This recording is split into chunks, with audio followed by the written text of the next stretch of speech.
이후로 죄가 어떻게 세상에 확장되었는지 우리가 그것을 지금 살펴보고 있습니다.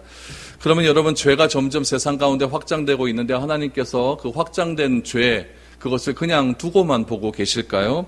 그렇지는 않습니다. 가인이 하나님을 등지고 에덴 동쪽으로 자꾸 갑니다. 그리고 노시라고 하는 땅에 정착을 해서 성을 쌓고 직업을 통해서 가인의 계보가 확장되는 과정을 우리가 창세기 4장까지 말씀을 통해서 보았습니다. 그러면 하나님의 사람은 어떨까요? 가인의 계보는 동쪽에서 노 땅에서 그렇게 자기 성을 짓고 직업을 개발하면서 자기 개발에 충실하면서 그렇게 살았다면은 하나님의 사람, 하나님의 계보는 과연 어떻게 될까요? 하나님은 창세기 4장 하반절에 거기서 잠시 우리에게 힌트를 하나 줍니다. 하나님은 아벨 대신에 셋을 주셨고 셋의 아들 에노스의 연약함을 통해서 하나님의 이름을 부를 수 있는 기회를 주셨다라고 말합니다. 여기서 우리가 중요한 사실을 하나 알게 되는데 무엇이냐면은 가인의 계보는 강함이라고 하는 것을 무기를 통해 강함이라고 하는 무기를 통해서 자신의 성을 쌓았다고 한다면 셋의 계보는 연약함이라는 것을 통해서 하나님의 이름을 불렀다라는 겁니다. 여러분, 이것이 요즘 우리 세상을 동일하게 대변하는 그런 말입니다. 이 세상은 자신의 강함을 통해 자신을 무지하게 강하게 해서 자신의 이름을 드러내는 것이 바로 세상이라고 한다면 우리 하나님의 사람은 나의 연약함을 통해서 하나님의 이름을 부르는 것이 바로 교회고 구원받은 자의 삶이다라는 것을 4장까지의 말씀을 통해 우리는 그렇게 알게 됩니다. 이것을 통해 하나님은 죄가 확장되어가는 세상 속에서 어떻게 구원이 우리에게 이루어지는지를 보여주고 있습니다. 그냥 셋에 대한 이야기가 없이 4장에서 끝났다라고 하면 세상은 죄로 이렇게 판을 치는구나 이렇게 생각할 건데 4장 후반부에 셋의 이름이 등장했다라는 것은 하나님께서 포기하지 않았다라는 겁니다. 하나님이 세상을 포기하지 않으시고 어떠한 방법을 사용하시든지 세상을 구원하시려고 하는 그런 하나님의 계획이 있다라는 것을 우리에게 알려주고 있는 것입니다. 그래서 창세기 5장에 보면은 이제 아담의 계보가 등장을 하게 됩니다. 4장은 가인의 계보였다면 5장은 아담의 계보입니다. 이 아담의 계보를 통해서 어떻게 하나님께서 구원의 역사를 이루어 가시는지 오늘 여러분들과 한번 살펴볼 수 있기를 바랍니다. 오늘 제가 이 5장 말씀을 보면서 준비하면서 되게 재미있더라고요. 잘 들어보시면은 여러분 마음 가운데도 결단한 마음들이 틀림없이 임하게 될 줄 믿습니다. 그런 믿음을 가지고 오늘 이 말씀 같이 결단할 수 있는 시간 되기를 바랍니다. 1절 2절 한번 보시죠. 이것은 아담의 계보를 적은 책이라. 하나님이 사람을 창조하실 때에 하나님의 모양대로 지으시되 남자와 여자를 창조하셨고 그들이 창조되던 날에 하나님이 그들에게 복을 주시고 그들의 이름을 사람이라 일컬으셨더라. 여러분, 5장을 어떻게 시작하냐면 계보라고 하는 말로 시작합니다. 아담의 계보. 오늘 여러분들이 이해해야 될 단어는 뭐냐면 이 계보라고 하는 단어입니다. 이 계보가 성경 전체에 흐르고 있습니다. 이 계보를 우리가 어떻게 이해할 수 있느냐 우리가 한번 살펴보았으면 좋겠습니다. 여러분, 계보라고 하는 말을 우리 히브리어로 톨레도트라고 합니다. 톨레도트. 여러분 딱 머릿속에 오늘 말씀 들었으면 이 톨레도트의 개념은 딱 기억하고 가시는 겁니다. 톨레도트. 이 톨레도트라는 말은 여러분 요즘도 많이 사용을 하는 그런 말이에요. 그런데 이 톨레도트라고 하는 말의 뜻은 무엇이냐면 이런 뜻을 가지고 있어요. 어떤 사람과 사건이 있어요. 어떤 사람과 사건을 통해서 후손에게 어떤 결과가 이루어졌는가. 이게 톨레도트입니다. 이것이 계보예요. 어떤 사람과 사건을 통해서 후대에게 어떤 결과가 일어나게 되었는가. 그럼 5장 1절에서 아담의 톨레도트라, 아담의 계보라 그러면은 아담이라고 한 사람의 결단을 통해서 후대에 어떤 결과가 미치게 되었는가. 그것을 쓴 것이 바로 5장의 내용이다라는 이야기입니다. 그래서 단순히 이 5장의 내용을 족보로만 생각하시면 안 됩니다. 누가 누구 낳고 누구 낳고 누구 낳고 이 족보로만 생각하지 마시고 이 아담이라고 하는 한 사람의 결단, 선택을 통해서 이 후대에 5장에 나오는 수많은 사람들에게 어떤 결과를 미치게 되었는가 이러한 관점으로 오늘 5장을 보셔야 된다는 이야기입니다. 그러면은 아담은 어떻게 창조되었는가가 5장 1절에 나옵니다. 어떻게 창조되었다고 이야기하냐면은 아담은 하나님의 형상과 모양대로 창조되었다. 여러분 계속 사람이라고 하는 말을 나올 때 창조했을 때 하나님의 형상과 모양이라는 말을 계속적으로 반복한다는 것은 중요하다는 이야기예요. 아담은 어떻게 창조되었는가? 하나님의 형상과 모양대로 창조되었고 그 창조된 것을 무엇이라고 불렀냐면은 사람이라고 불렀다라고 말을 합니다. 여자도 지으시고 그들을 사람이라고 부르며 아담과 하와에게 복을 주셨다라고 말을 합니다. 그럼 여러분, 피조물 가운데 유일하게 하나님의 형상과 모양대로 지은 피조물은 사람밖에 없다는 것을 우리가 기억을 해야 됩니다. 그런데 사람이 하나님께서 먹으면 반드시 죽으리라 라고 하시는 선악과를 먹게 됩니다. 이것이 아담이 한 선택입니다. 아까 계보가 뭐라 그랬죠? 산 사람이 선택을 했는데 그 선택한 결과가 어떻게 되었는지를 보여주는 것 아닙니까? 그러면 아담이 하나님께서 먹지 말라고 한 것을 먹었단 말이에요. 그럼 반드시 죽는다라고 하는 결과가 나왔죠. 이런 결과, 이런 선택의 결과가 어떻게 되었는가 우리에게 보여주고 있는 것입니다. 그래서 오늘 이 계보를 생각할 때 두 가지를 중점해서 생각하셔야 됩니다. 첫 번째 생각은 무엇이냐면은 새로운 단락이 시작된다는 거예요. 무슨 말이냐면은 어떤 인물이 오늘 계속해서 등장을 하잖아요. 그 인물을 통해서 어떤 사건이 이루어졌는가를 보셔야 된다는 거예요. 이게 계보라는 거죠. 그러면은 아담이 누구를 낳고 낳았는데 이것이 다 아담 선택에 대한 결과라고 한다면 아담이 낳은 사람이 어떤 사건을 행했단 말이죠. 그 사건을 통해서 아담이 행한 그 선택과 무슨 연관성이 있는지를 봐야 된다는 이야기예요. 그게 새로운 사건이 시작된다는 이야기죠. 두 번째는 무엇이냐면은 우리가 예상하지 못하는 결과가 일어나게 되는데 그 결과에 대한 대책을 누가 준비하신다? 하나님이 준비하고 계신다는 거예요. 이것이 여러분 이 계보에 나타난 중요한 핵심입니다.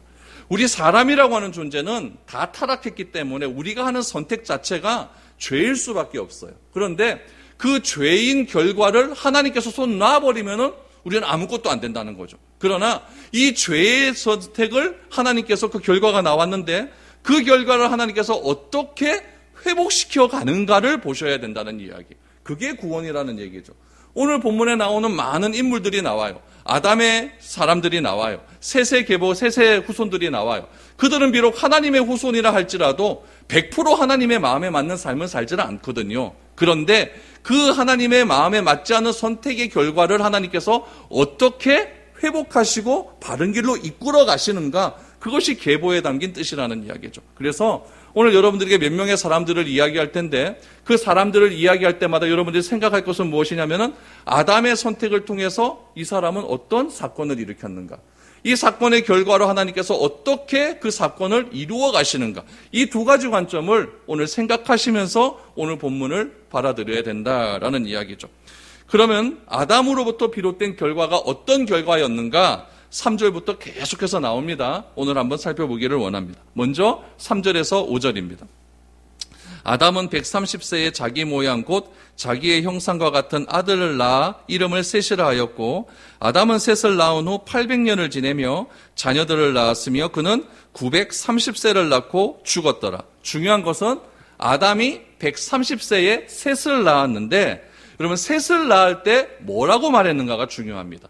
여러분 3절을 보시면 우리가 자기 형상, 같은 아들 이렇게 해버리니까 그냥 이것을 하나님의 형상 이렇게 생각할 수 있는데 그게 아니라는 이야기예요. 1절 말씀에 보면은 아담을 창조하실 때는 하나님의 형상, 3절에는 자기의 형상. 그럼 하나님의 형상은 완전 선입니다. 그런데 아담은 타락했기 때문에 아담의 형상 자체는 하나님의 형상이 아니라 타락한 인간의 형상을 가지게 되었다는 거죠. 아담의 후손은 하나님의 형상이 아니라 하나님의 형상이 아니라 아담이 선택한 죄의 형상을 따라 낳게 되었다. 그것을 3절에서 어떻게 얘기하냐면은 자기 모양 곧 자기 형상과 같은 아들을 낳았다라고 이야기하고 있는 것입니다. 아담의 모양과 형상은 이제는 선했습니다. 그러나 자신의 잘못된 선택을 통하여서 하나님의 형상과 모양이 다 이그러지고 엉클어지게 되었다는 이야기죠. 죄를 선택한 아담의 형상과 모양은 죄로 인해서 어그러지고 어긋난 형상과 모양이 되었다라고 하는 것이 자기 형상, 자기 모양에 담겨진 의미라는 이야기입니다. 그래서 3절에 자기 모양, 자기의 형상이라고 말한 거죠. 그러니까 아담의 형상대로 나았으니까 셋도 일단은 어떻게 태어났다? 죄로 태어났다는 거예요. 이것을 우리가 잘 알아야 된다는 이야기입니다. 그래서 아담의 톨레도트, 아담의 계보를 보시면은, 아담의 계보를 다시 해서 집중해서 보면은 아담의 선택으로 인해 나오게 된 결과는 하나님이 이어가시긴 하지만 죽는다는 것은 어쩔 수 없는 결과다. 이걸 여러분 기억하셔야 된다는 이야기입니다. 이 말은 우리는 죄인으로 태어났다는 이야기죠. 아무리 살려고 발버둥 친다 할지라도 다 죽는다는 이야기예요. 죽음이라고 하는 것이 우리에게 들어왔다라는 것은 아담의 계보라는 거예요. 아담의 선택에 의해서 결과가 이렇게 들어왔다라는 이야기죠. 그러나 하나님은 그 죽음이라고 하는 것에 대한 해결점이 있습니다. 어떻게 해결점을 우리에게 주셨냐면은, 하나님은 여자의 후손이 계속 나오게 될 터인데 그 여자의 후손을 통해서 뱀의 머리를 깨뜨릴 것이다. 여자의 후손 중에 누가 나옵니까? 예수님이 나오죠. 뱀으로 상징되는 사탄의 머리를 깨뜨린다는 것은 십자가에서 완전히 죽음에서 해방될 수 있는 그런 능력을 우리에게 주시겠다라고 하는 해결책을 창세기 3장 15절에서 우리에게 주셨다라는 이야기죠. 이러한 관점에서 오늘 본문을 계속해서 봐야 된다는 이야기죠. 여러분, 오늘 5장에 나온 사람들을 보면은 평균 살은 그 연수가 꽤 깁니다. 한 850세 정도 평균적으로 살았던 것 같아요. 꽤 오래 살았어요. 오늘날은 몇 살 정도 살아요? 한 90세? 그 정도 살면 장수한다고 해요. 100살 더 사시는 분도 있겠지만은 90세 정도 살면 이제 장수합니다. 여러분, 900년을 살았건 90세를 살건 다 죽습니다. 다 죽어요. 그래서 우리는 태어나면서부터 죄인의 모습으로 죄인의 삶을 살 수밖에 없는 것입니다. 성경은 이처럼 아담 한 사람의 이야기로 출발을 합니다. 그래서 이 아담 한 사람으로 인해서 어떤 선택이 일어나게 되었고 그 선택의 결과가 죽음이라고 하는 결과를 우리에게 주었다라고 이렇게 아담의 계보다, 아담의 톨레도트다, 거기서 말을 하고 있어요. 이 말을 바울이 그대로 끄집어냅니다. 그대로 끄집어내서 고린도전서 15장 21절, 22절 말씀해 보면은 이 아담의 톨레도트가 이렇게 되었지만은 하나님은 우리에게 이러한 은혜를 주셨다라고 결론을 짓습니다. 고린도전서 15장 21절, 22절 같이 한번 보죠. 시작. 사망이 한 사람으로 말미암았으니 죽은 자의 부활도 한 사람으로 말미암는도다. 아담 안에서 모든 사람이 죽은 것 같이 그리스도 안에서 모든 사람이 삶을 얻으리라. 아멘. 아담의 톨레도트는 죽음이지만 그리스도의 톨레도트는 산다는 이야기예요. 이것을 바울이 구약의 계보라고 하는 관점에서 그대로 끌고 왔다는 이야기예요. 그런 의미에서 누가 중요하냐? 한 사람이 중요한 겁니다. 나의 톨레도트, 나 한 사람의 선택과 결과가 많은 사람들에게 영향을 끼친다는 이야기예요. 여러분, 그래서 교회라고 하는 것도 한 사람의 영향이 그래서 중요한 겁니다. 한 사람이 교회를 위해서 기도하는 것 때문에 우리 교회가 지금 존재하는 겁니다. 한 사람이 나라와 민족을 위해서 기도하기 때문에 그 한 사람 때문에 하나님께서 이 나라를 버리시지 않는 겁니다. 아브라함은 하나님은 의인한 사람, 그 의인한 사람을 아브라함은 원했어요. 그러나 의인한 사람은 없었습니다. 예루살렘에 예레미야가 하나님으로부터 그렇게 예루살렘을 멸망하겠다는 예언을 듣습니다. 그때 예레미야가 간절히 기도하죠. 하나님이 뭐라고 말씀하셨느냐? 예루살렘에서 의인한 사람만 찾아라. 내가 그러면 예루살렘을 멸하지 않겠다. 그러나 예레미야가 아무리 찾아봐도 의인한 사람은 존재하지 않았습니다. 그래서 예루살렘이 명하는 거예요. 여러분, 우리 가정이 왜 지금까지 여러분 가정이 존재합니까? 여러분 한 사람의 기도 때문에 그렇습니다. 여러분들이 왜 지금 존재합니까? 나 한 사람을 통하여 하나님께서 하시고자 하는 계획이 분명히 있기 때문에 그래요. 나 한 사람의 기도, 나 한 사람의 그 기도 때문에 틀림없이 무엇인가 영향을 끼칠 그럴 곳이 있기 때문에 나를 지금까지 존재하게 만드신다는 이야기예요. 바울은 그것을 알았어요. 그렇기 때문에 바울은 한 사람 아담의 톨레도트에 의해서 모든 사람이 죽었지만 한 사람 의인 두 번째 아담인 예수 그리스도의 톨레도트를 통하여서 모든 사람이 살게 되었다라고 우리에게 말을 하고 있는 것입니다. 그런 의미에서 우리 한 사람은 그런 의미에서 중요한 겁니다. 여러분 한 사람이 기도하는 것들 통해서 여러분들의 가정이 살아날 수가 있고 여러분들의 직장이 살아날 수가 있고 우리 국가가 살아날 수가 있다는 사실을 기억하시기를 바랍니다. 이것이 성경에서 말하는 대표성의 원리예요. 이것이 톨레도트고 이것이 계보라는 이야기예요. 한 사람의 범죄를 통해서 우리는 다 죽을 수밖에 없는 죄인들이었지만 그 죄인을 하나님께서 어떻게 구원의 길로 이끌어 가시는가, 그것이 중요하다는 이야기죠. 그런 개념에서 6절에서 여러분 20절까지를 보십시오. 6절에서 20절까지를 보시면은 다 어떻게 나오냐면은 죽었고 살았고 죽었고 살았고 낳았고 죽었고 살았고 죽었고 살았다는 얘기가 계속적으로 이렇게 반복되고 있습니다. 그만큼 사람에게 있어서 낳고 죽는 것, 살고 죽는 것은 중요한 일이라는 이야기죠. 낳고 죽게 되는데 그 한 사람의 일생을 내가 어떠한 일생으로 살아가느냐, 어떻게 나의 톨레도트를 계보를 이어가며 살아가느냐, 그것이 중요하다는 이야기입니다. 저는 여러분들이 바라기는 여러분들의 계보가 많은 사람들에게 영향을 끼칠 수 있는 그런 계보가 될 수 있기를 축복합니다. 매일 우울해하지 말고, 매일 절망하지 말고, 그래서 나의 톨레도트가 내 후손들, 내 주위에 있는 사람들에게 이상하게 영향을 끼치는 것들이 아니라 나은 사람을 통해서 그리스도의 복음이 전가될 수 있는 그런 계보, 그런 은혜, 나은 사람을 통해서 다른 사람이 살아날 수 있는 그런 계보, 그런 은혜가 우리 가운데 넘쳐나는 것이 우리가 살아가는 존재의 이유라는 것을 분명히 기억할 수 있기를 축복드립니다. 우리 21절에서 24절 말씀 우리 한번 보시죠. 21절입니다.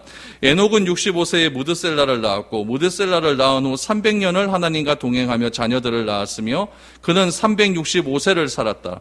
에녹이 하나님과 동행하더니 하나님이 그를 데려가심으로 세상에 있지 아니하더라. 여러분, 아담이 930세를 살았어요. 근데 930세 산 것을 요 성경에 나온 대로 이렇게 쭉 이렇게 계산을 해보니까 아담이 언제까지 살았냐면은 아담의 자손에서 8대 후손이 무드셀라입니다. 그러니까 아담이 살았을 때 8대 후손이 무드셀라가 태어나는 것을 보고 죽은 거예요. 우리는 한 2대만 살아도 3대만 살아도 와 죽겠는데 이런 8대를 같이 산 거죠.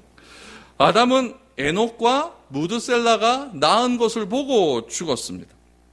여러분, 여기서 에녹, 그러니까 우리 가인의 아들도 에녹이 있었죠. 가인의 아들도 에녹인데 그 에녹과 헷갈리면 안 됩니다. 가인의 아들은 에덴의 동쪽으로 와서 노 땅에 가서 성 쌓고 그 성의 이름을 뭘로 지었어요? 에녹성으로 지었잖아요. 다 까먹으셨군요.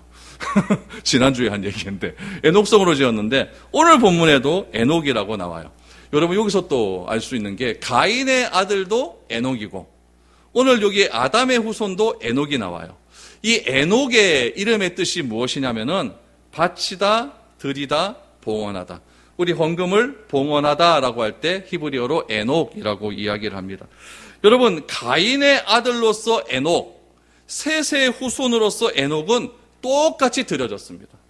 똑같이 드리고 봉헌하는 삶을 살았습니다. 그러나 가인의 아들 에녹은 자신의 강함을 인하여서 자신을 위한 드림이 되었고 셋의 후손인 에녹은 연약한 후손을 통하여서 하나님께 드려지는 그런 에녹이 되었다라는 것을 우리는 알게 됩니다. 가인의 아들 에녹의 톨레도트와 셋의 후손인 에덴의 톨레도트, 에녹의 톨레도트는 이렇게 차이가 나는 쪽으로 흘러가게 됩니다. 우리는 어떤 선택을 하느냐에 따라서 나의 톨레도트는 이렇게 달라질 수가 있다라는 거죠. 우리도 다 하나님께 드리지 않습니까? 다 드리는데 누구를 위한 드림인가? 분명히 잘 기억해야 됩니다. 특별히 에녹을 보십시오. 셋의 후손인 에녹, 오늘 본문에 보니까 65세에 무드셀라를 낳았습니다. 65세에 무드셀라를 낳고, 그런데 에녹은 300년을 하나님과 동행하며 자손을 낳았다라고 말합니다. 그럼 여러분, 여기서 우리가 또 한 가지 생각을 해야 되죠. 그 전에 자손들은 그럼 하나님과 동행하면서 자녀를 낳지 않았을까요? 왜 특별히 에녹만 하나님과 동행하며 자녀를 낳았다라고 말을 할까요? 셋이 에노스를 낳고 하나님의 이름을 부르기 시작함으로써 믿음의 계보는 계속적으로 이렇게 이어졌습니다. 셋의 후손은 하나님의 이름을 부르고 하나님께 예배한 후손들입니다. 그런데 에녹은 특별히 하나님께서 성경에서 어떻게 기록하고 있냐면은 무드셀라를 낳고 특별한 어떤 행동을 기록하고 있는데 하나님과 동행했다라고 기록을 합니다. 에녹도 선조들과 같이 자녀들을 낳았습니다. 그러면 왜 무드셀라를 낳은 후 300년을 하나님과 동행하며 자녀를 낳았다라고 말을 할까요? 여기에 대한 의문점을 가져보시지 않았습니까? 이 말은 무엇이냐? 자녀를 낳을 때 하나님과 동행하며 낳을 수도 있고 그렇지 않을 수도 있다라는 것을 우리에게 알려주고 있는 거죠. 그러면 여러분, 왜 무드셀라는 하나님과 동행하기 시작했을까요?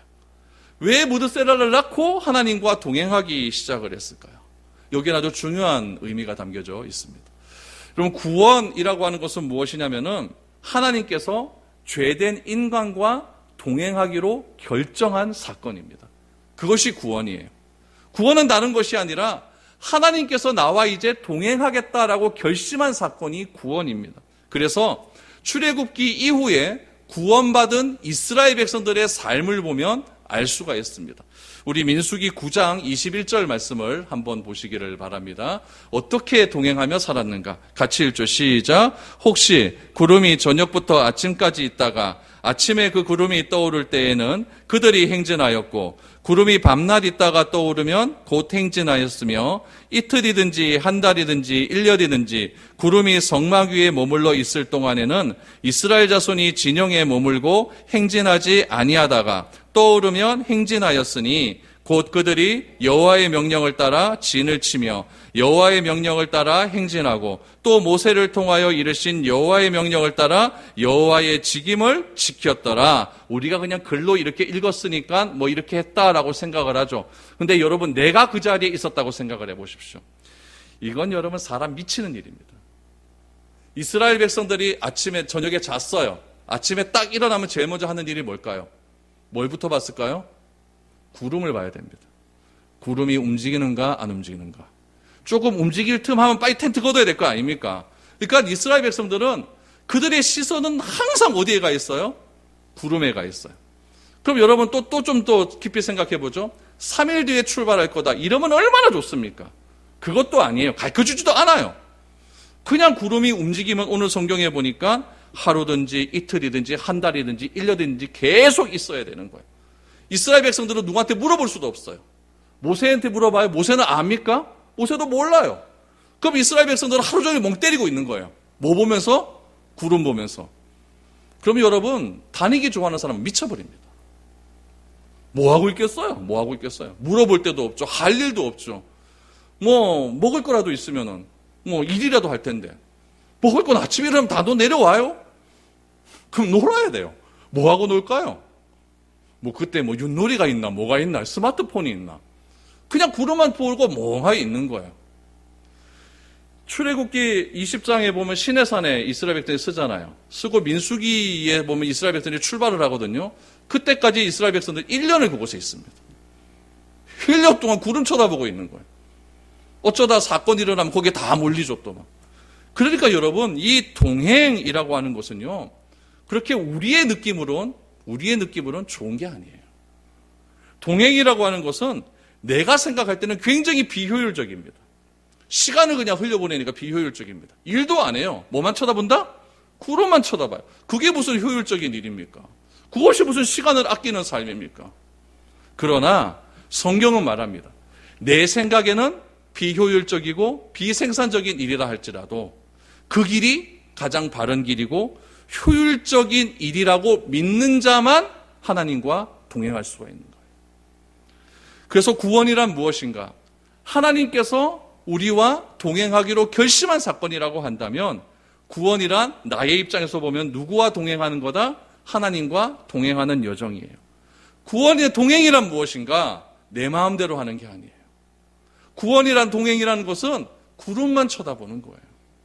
하나님이 움직이셔야 나도 움직일 수 있다라고 생각하는 거예요. 에녹이 여러분 하나님과 동행하기 시작을 합니다. 언제부터 동행하기 시작을 했어요? 누구 낳고부터? 무드셀라를 낳고부터 동행하기 시작해요. 그러면은 무드셀라를 낳은 것과 하나님과 동행하는 것, 그 가에는 무슨 연관성이 있다는 이야기예요. 왜 하필이면 성경은 무드셀라를 낳은 이후에 하나님과 동행했다라고 말을 했을까요? 이것을 우리가 알아야 됩니다. 그 실마리를 어디서 찾아볼 수가 있냐면은 무드셀라의 이름에서 알아볼 수가 있습니다. 무드셀라의 이름의 뜻은 무엇이냐면은 창을 던지는 사람, 창 던지는 사람이에요. 창 던지는 사람. 여러분, 고대 전쟁을 할 때에 어떻게 전쟁을 했냐면은 대표자가 나옵니다. 대표자가 나와서 둘이 싸워요. 그래서 대표자가 이기면 승리하는 거예요. 예를 들면 다윗과 골리앗이죠. 다윗이 이겼으니까 이스라엘이 승리한 것 아닙니까? 또 하나 승리하는 방법이 있어요. 그건 뭐냐면은 창을 던지는 사람이 죽느냐 살아있느냐에 딸려 있어요. 그래서 창을 막 이렇게 던지는 거죠. 막 이렇게 던지다가 내가 창을 던지다가 다 맞아 죽는 거죠. 그래 버리면 내가 창을 던지는 사람이 다 죽었다는 이야기는 공격할 수 있는 사람이 없다는 얘기잖아요. 그러면 내가 우리 민족이 패배했다라는 것을 의미하는 것이죠. 에녹이 아들에게 이름을 주면서 무슨 이름을 지어주냐면은 창 던지는 사람이라고 하는 이름을 지어줍니다. 이것은 무엇이냐면은 에녹은 무드셀라를 낳으면서 무엇을 알게 되었냐면은 하나님의 심판을 직감하게 되었다는 이야기예요. 무드셀라가 죽는 날에는, 창 던지는 사람이 죽는 날에는 하나님이 심판이 임하는구나. 그래서 에녹은 아들의 이름, 무드셀라의 이름을 부를 때마다 창 던지는 사람아, 창 던지는 사람아 부를 때마다 무엇을 느꼈을까요? 하나님의 심판은 곧 임한다. 하나님의 심판은 곧 임한다. 하나님의 심판을 늘 언제나 기억했던 사람이 에녹이었다는 거예요. 하나님의 심판 속에서 무엇을 기대했느냐? 구원을 기대한 거예요. 하나님과 동행한다는 것은 두 가지를 우리가 안다는 거예요. 첫 번째는 무엇이냐면은 우리를 하나님께서는 구원해 주신다. 또 하나는 무엇이냐면은 우리를 심판하신다. 이 두 가지를 믿는 것이 하나님과 동행하는 삶이에요. 그래서 에녹은 늘 언제나 자신의 아들을 보면서 하나님 편에 서고 싶었던 거예요. 예를 들면 이거죠. 아이를 못 낳는 부부가 있었어요. 아이를 못 낳기 때문에 늘 언제나 기도를 합니다. 하나님, 아이 하나만. 아이 하나만 주면 진짜 이 아이를 하나님이 신실하게 좀 한번 해보겠습니다. 그러다가 10년 지나고 15년 지나가 아이가 털썩 생겼어요. 그럼 그 아이를 볼 때마다 누가 생각날까요? 하나님이 생각나요. 기도하고 나왔으니까요. 그 아이를 볼 때마다 이 아이는 내가 잘나서 주신 아이가 아니라 하나님이 주신 아이구나, 이렇게 기억하는 거예요. 그 에녹이 무드셀라를 낳고 무드셀라 이름을 창 던지는 사람이라고 지었던 것은 하나님께서 이 무드셀라의 삶을 통하여서 하나님께서 틀림없이 선포하시는 메시지가 있다는 것을 에녹은 알게 된 거죠. 그건 무엇이냐? 무드셀라가 죽고 나면 심판은 임한다. 세상의 심판은 임한다. 여러분, 그래서 에녹은 늘 언제나 하나님 편에 서고 싶었던 겁니다. 그래서 하나님과 동행하기 시작했다라고 이렇게 성경은 말을 하고 있죠. 그럼 여러분, 우리는 생각해요. 하나님과 동행하는 삶이라고 한다면은 내 삶은 참 형통해질 것이다, 이렇게 생각을 할 수가 있어요. 그러나 성경에 보면은 별로 그런 내용이 잘 안 나와요. 하나님과 동행했다라고 대표적으로 말한 사람이 누구냐면 요셉이라는 사람입니다. 요셉의 이름의 뜻은 무엇이냐면은 형통한 자라는 뜻이에요. 그래서 우리는 요셉을 많이 꿈꾸죠. 근데 요셉의 삶이 형통했습니까? 전혀 그렇지 않습니다. 오해받고 핍박받고 감옥에 들어가고 저주받고 우리가 하기 싫은 모든 결과는 요셉이 다 경험했다는 이야기죠. 이런 형통을 여러분 하나님과 동행했기 때문이다. 하나님이 요셉과 함께했기 때문이다 라고 성경은 그렇게 이야기를 하고 있다는 이야기입니다. 이런 하나님과 동행을 내가 믿음으로 받아들일 수 있는가? 이것이 중요하다는 이야기죠. 그래서 히브리서에 보면은 이 에녹이 하나님과 동행했다라는 것을 이렇게 선고하고 있습니다. 우리 히브리서 11장 5절 말씀을 한번 보시죠. 같이 읽겠습니다. 시작. 믿음으로 에녹은 죽음을 보지 않고 옮겨졌으니 하나님이 그를 옮기심으로 다시 보이지 아니하셨느니라. 그는 옮겨지기 전에 하나님을 기쁘시게 하는 자라 하는 증거를 받았느니라. 여러분, 에녹은 하나님을 기억했습니다. 하나님이 기뻐하시는 삶을 살다가 죽음을 보지 않고 하나님이 그를 데려가셨다라고 이야기합니다. 그때 나이가 몇 살이냐? 365세였습니다. 당시 평균 수명에 몇 살을 산 겁니까? 한 900살 살았다 그러면 4분의 1밖에 살지 않았잖아요. 그러니까 우리 예수 믿는 사람은 오래 살고 짧게 이게 중요한 게 아니라는 이야기죠. 얼마만큼 내가 톨레도트의 계보를 이어가는 삶을 살아가는가, 그것이 훨씬 더 중요하다는 이야기예요. 하나님과 동행하는 삶을 그렇게 살려고 했더니 하나님께서 에녹에게 주신 결과는 뭐냐면 일찍 데려가 버렸다는 거예요. 일찍 데려가 버렸어요. 어느 날 자고 일어났더니 없어졌습니다. 행방불명됐어요. 이거 어떻게 설명할까요? 동행이란 무엇입니까? 하나님을 기억하는 겁니다. 동행이란 무엇입니까? 하나님의 이름을 부르며 하나님과 더불어 호흡하며 하나님과 발걸음을 맞추며 가는 겁니다. 동행이란 무엇입니까? 하나님이 가자고 그럴 때 오케이 하고 순순히 따라가는 것이 동행입니다. 여러분, 큰 일을 한다고 여러분 하나님이 기뻐하시고 큰 일을 하는 것이 하나님과 동행하는 삶이라고 착각하지 마십시오. 오해하지 마십시오. 그런 열심, 큰 일을 하려고 그렇게 애썼던 종교적인 열심을 가졌던 사람이 예수를 십자가에 못 박아가라고 외쳤던 그런 종교인들이었고 바리새인들이었습니다. 남달리 유달리 신앙이 좋아야 한다고 생각하는 사람, 특출한 열심을 가지고 남에게 보이려고 신앙생활을 했던 사람들, 그런 자들이 바라바를 선택했던, 그런 예수님을 못 박으라고 선택했던 그런 자들이었다는 겁니다. 하나님을 가까이 하는 삶을 사는 것이 아니라 오히려 그런 종교적인 열심 때문에 하나님과 더 멀어지고 말았다는 이야기죠. 하나님께서 에녹을 너무너무 좋아하셨습니다. 하나님께서 에녹과 동행하는 것이 너무너무 기뻐했습니다. 그래서 너무너무 가깝게 지내니까 어느 날 데려가 보신 거예요. 어느 날 제일 황당했던 사람이 누굴까요? 무드셀라겠죠. 아침에 일어나 보니까 없어요. 없어요. 얼마나 황당했을까요? 그러나 성경은 하나님이 데려가셨다라고 하는 것으로 인하여 그의 후손들이 하나님을 탓했다라고 하는 것은 한 군데도 나와 있지 않습니다. 오히려 강조하는 것은 무엇이냐면은 에녹은 무드셀라를 낳고 하나님과 동행했다. 그것을 더 강조하고 있다는 이야기죠. 이 동행하는 삶, 죽음을 보지 않고 영원한 생명으로 옮겨가는 삶, 이것을 우리에게 주시기 위해서 누가 오셨습니까? 예수님께서 오셨습니다. 요한복음 5장 24절 말씀해 보니까 내가 진실로 진실로 너희에게 이르노니 나 보내신 이를 믿고 또 믿는 자는 영생을 얻었고 심판에 이르지 아니하나니 사망에서 생명으로 옮겼느니라 라고 말을 하고 있습니다. 사망에서 생명으로 옮겨질 것이다가 아니라 사망에서 생명으로 옮겨놨다라고 말을 하고 있는 거예요. 예수님은 우리를 사망에서 생명으로 옮겨주시기 위해서 이 땅에 오셨습니다. 광야에서 그래서 구리의 노뱀을 쳐다보라고 말씀하신 거예요. 구리의 노뱀을 쳐다보는 자마다 너희는 죽은 자 가운데서 살아날 것이다 라고 그렇게 우리에게 말씀하신 것입니다. 내 말을 믿고 나 보내신 이를 믿는 자는 사망에서 생명으로 옮겨지게 된다는 겁니다. 다시 말하면 나를 믿고 나 보내신 이를 믿는 자는 무엇이겠습니까? 하나님과 동행하는 자를 삶을 살아가는 사람, 그런 삶을 살아가는 자들에게 하나님은 죽음에서 사망에서 생명으로 옮길 수 있는 귀한 특권을 우리에게 허락해 주신다라는 것입니다. 그러므로 우리의 신앙의 목적은 무엇이 되어야 되느냐? 하나님과 동행하는 것이 신앙의 목적이 되어야 됩니다.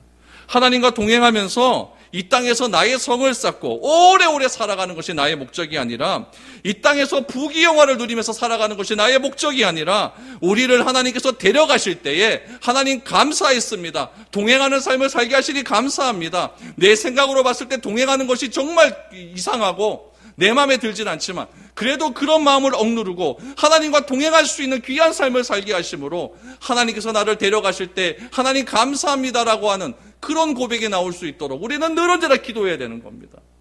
그렇게 기도하지 않으면은 우리가 죽을 때 막 진짜 이상하게 죽는 거예요. 왜 나를 지금 데려가시느냐? 왜 내가 이렇게 죽어야 되느냐? 이 죽음에서 해방되지 못하는 것이 어떻게 예수를 믿는 자의 삶일 것입니까?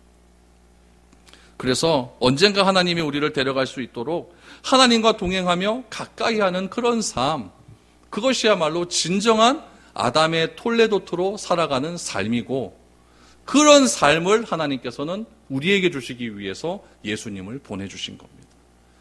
저는 우리에게 이런 은혜가 있기를 축복합니다. 내 마음에 들진 않지만 내 생각엔 맞지 않지만 하나님과 동행하는 것이 내 상식으로는 조금 이해가 되지 않지만 그런 동행을 선택할 수 있는 우리가 되어야 될 줄로 믿습니다. 우리 25절에서 27절을 보십시오. 무드셀라는 187세를 라멕을 낳았고 라멕을 낳은 후 780년을 지내며 자녀를 낳았으며 그는 969세를 살고 죽었더라. 무드셀라의 아버지 에녹은 몇 살에 하나님이 데려가셨습니까? 365세. 그런데 무드셀라는 성경에서 가장 오래 살았습니다. 몇 살 살았어요? 969세. 그러면 무드셀라는 왜 이렇게 오래 살았을까요? 거기도 이유가 있지 않을까요? 무드셀라의 이름대로 하면은 무드셀라가 죽으면 뭐가 와요? 심판이 와요. 그러면 여러분, 하나님은 인간에 대한 심판을 늦추려고 하는 의지가 있는 거예요. 왜 심판을 늦추려고 하실까요? 구원받은 자가 더 오라고, 빨리 회개할 수 있는 기회를 주시는 거죠. 왜 하나님께서 지금 예수님을 이 땅에 보내지 않은 거예요? 않고 있을까요? 왜 재림이 빨리 앞당겨지지 않고 있을까요? 빨리 그 예수 믿고 예수 믿지 않는 자를 구원의 길로 우리를 통하여서 인도하라고 지금 계속 늦추시고 있는 거예요. 왜 무드셀라는 969살까지 살까요? 하나님, 나도 969세까지 살 수 있도록 은혜를 주십시오. 이런 기도하지 마시고요, 여러분. 왜 969세를 살 수밖에 없었는가? 이 이유를 알아야 된다는 이야기예요. 무드셀라가 오래 살아감을 통하여서 많은 사람들에게 하나님의 심판이 이제 임할 것이다, 이것을 알리고자 하는 소명과 사명이 누구에게 있는 겁니까? 무드셀라에게 있는 거예요. 그래서 무드셀라는 그의 손자 라멕 낳고, 무드셀라가 라멕 낳고 라멕이 노아 낳거든요. 그의 손자인 노아가 방주 짓는 것을 다 지켜봤습니다. 그리고 생각하겠죠? 이제 심판이 임하겠구나. 그리고 무드셀라가 희한하게 죽은 뒤에 노아 홍수가 임하게 됩니다. 28절에서 31절을 보십시오. 라멕은 182세의 아들을 낳고 이름을 노아라 하여 이르되, 여호와께서 땅을 저주하심으로 수고롭게 일하는 우리를 이 아들이 안위하리라 하였더라.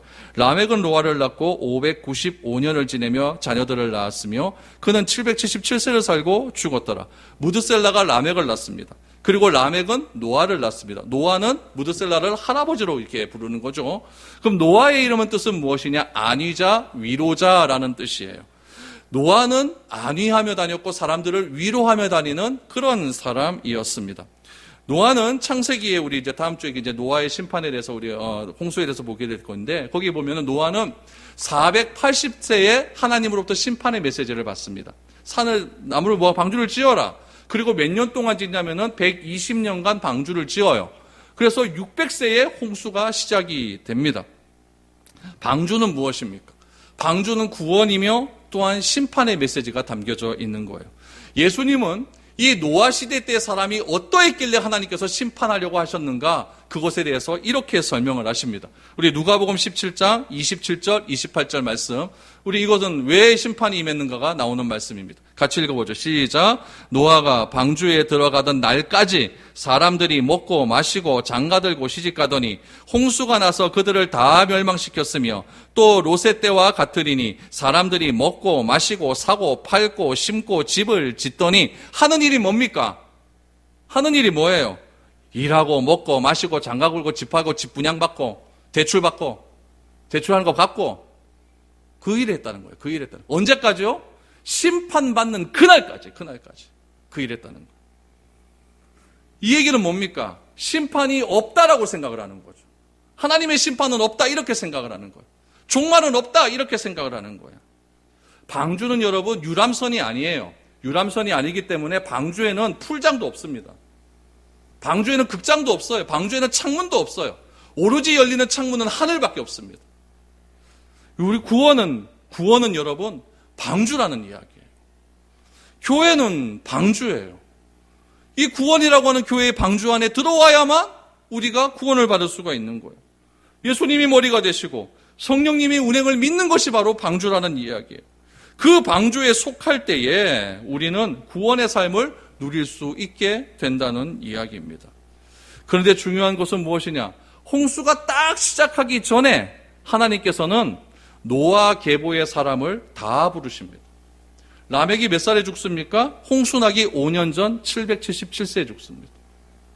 그리고 끝이 나요. 그리고 나머지는 다 죽습니다. 무드셀라가 죽으면 홍수 심판은 시작됩니다. 그러나 세상 사람들은 무드셀라가 자기 삶을 통해 평생 전해온 심판의 메시지나 노아 방주를 짓는 120년간 전한 홍수에 대한 메시지를 귀 기울이지 않았어요. 가인의 후손은 여전히 뭐 했습니까? 완벽한 시스템이 구축된 그 성 안에서 그 시스템 중에서 자신의 강함을 자랑하려고 했고, 직업 속에서 자신의 삶을 개발하려고 했고, 그래서 자신의 이름을 더 높이기 위해서 더 높은 성을 쌓기를 그렇게 원했던 사람은 바로 가인성의 노땅에 있는 그런 사람들이었습니다. 점점 세상은 편리해져 갔죠. 점점 문명은 발달되어 갔죠. 이런 편리해진 발달되어지는 이런 문명을 통해서 우리는 또 다른 행복을 추구할 수 있을 것이다. 에덴의 동쪽 하나님과 멀어져도 우리는 또 다른 행복을 추구할 수 있을 것이다. 이렇게 생각하고 점점 도시화돼가는 그런 성 속에서 그들은 그렇게 살아왔던 겁니다. 그러나 하나님은 그런 것을 원하지 않았어요. 맨날 사는 것이 먹고 자고 장가가고 딸 낳고 집 짓고, 예수님이 말씀하신 그거 왜 그렇게 합니까? 좀 더 잘 살기 위해서 그런 거 아닙니까? 이렇게 하면 우리에게 좀 더 큰 행복이 올 것 같으니까. 그래서 이렇게 하는 것 아닙니까? 그러나 하나님은 그런 것을 원하지 않았어요. 물론 그게 아예 잘못됐다는 것이 아니지만은 목적이 그래 돼서는 안 된다는 이야기죠. 목적이 그래 돼서는 안 된다는 이야기죠. 32절 말씀해 보니까 노아는 500세 된 후에 셈과 함과 야벳을 낳았더라. 결국 노아의 가족 8명만 구원받습니다. 다 죽었습니다. 이들이 구원받은 이유는 노아가 당대의 의인이었기 때문이다라고 창세기 6장은 말합니다. 우리 창세기 6장 9절 말씀해 보면은 이것이 노아의 족본이라. 노아는 의인이요 당대의 완전한 자라. 그는 하나님과 동행했다. 하나님과 동행했다. 여러분, 의로움이라는 것은 하나님과 바른 관계가 맺어졌다라는 뜻이에요. 완전하다라는 것은 하나님이 그가 하나님 안에 들어갔다는 이야기예요. 여러분, 하나님과 바른 관계를 맺어지고 내가 너 안에, 너가 내 안에 들어오게 되니까 노아는 뭐 할 수밖에 없어요? 동행할 수밖에 없는 거예요. 그렇기 때문에 그런 자라고 인정을 받았기 때문에 노아 가족 8명만 구원받을 수 있었던 거예요. 여러분, 우리는 누구와 동행하고 있습니까? 우리는 무엇 때문에 어떻게 살아갈 것을 여러분의 삶의 목표로 잡고 있습니까? 순간순간 믿음의 삶을 살고 믿음의 길을 걸어가면서 노아처럼 하나님과 동행하는 완전한 삶을 살아가는 것이 우리의 신앙함의 의미라는 것을 분명히 기억했으면 좋겠습니다.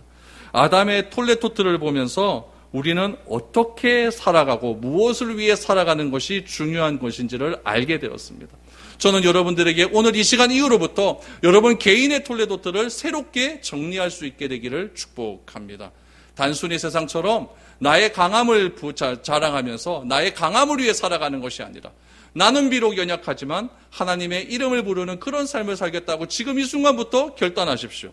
하나님의 길을 가는 것이 내 생각과 맞지 않고 내 상식과 맞지 않는다 할지라도, 수동적인 삶을 산다 할지라도, 하나님, 내가 그 길이 하나님과 동행하는 길이라면 하나님, 나는 그 길을 선택하겠습니다 라고 결단할 수 있기를 바랍니다.